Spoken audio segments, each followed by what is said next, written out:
Considered one of the pioneers of the internet and an all-time protester for free information sharing online, Aaron Swartz was found hanged on Friday in his New York apartment. He was 26. Despite his young age, this IT prodigy widely contributed to shaping the internet as we know it today.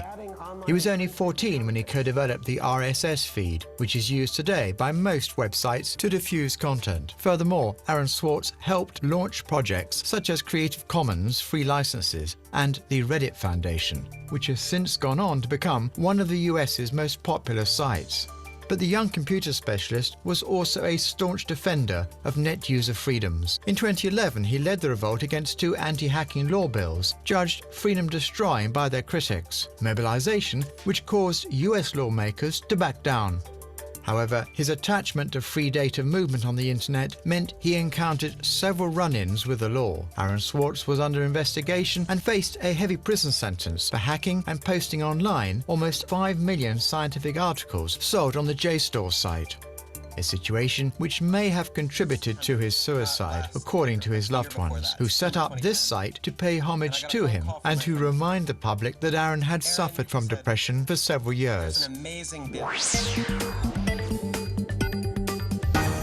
For more than 1 month, Teresa Spence has been consuming only fish broth and tea. Living in a camp set up close to the Canadian Parliament in Ottawa, this Native American chief has been on hunger strike to protest about her community's living conditions. She has become the emblem of the Canadian Indigenous Peoples protest movement, brought together under the Idle No More organization. The anger was caused by a law bill which is set to considerably limit entitlement to ancestral lands, an unacceptable initiative for these communities, which have already been greatly affected by problems concerning housing and unemployment. Weary of being regarded as second-class citizens, the Indigenous activists have therefore decided to cause a revolt. And thanks to social networks, their message has spread around the country like wildfire. Whether to create a roadblock or to sing and dance in the shopping mall last Sunday in Edmonton, Canada-wide protests are regularly organised via the internet to defend Indigenous people's rights. A movement also supported by other inhabitants of the country. On Twitter, net users make fun of Prime Minister Stephen Harper, imagining him dressed as a Native American leader, a way of poking fun at the government's attitude during this crisis. La toile témoigne des explosions à l'Université d'Aleppo. Online witness accounts and videos of Aleppo University bombing.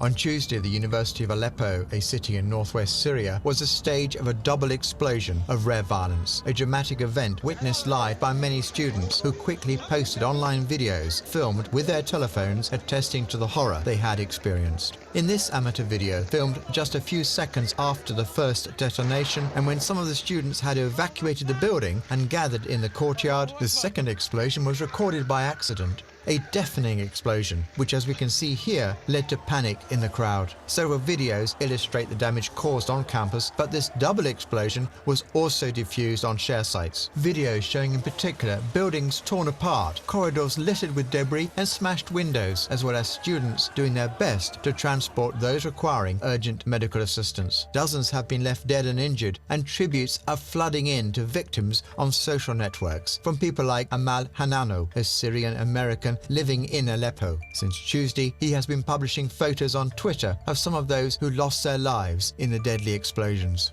And although the web is now in contemplation, more and more net users are directly accusing the Damascus regime for being responsible for the carnage. Accusations tempered by this activist who feels that although the regular army are clearly behind this attack, it must have been a tragic mistake, as this part of the city is controlled by men faithful to Bashar al-Assad.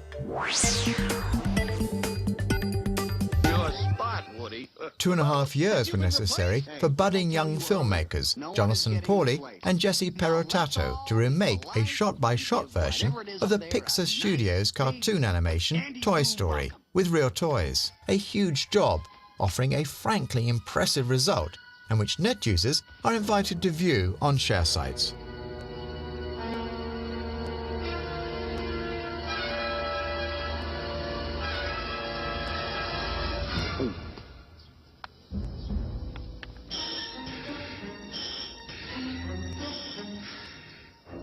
Buzz Lightyear to Star Command. Come in, Star.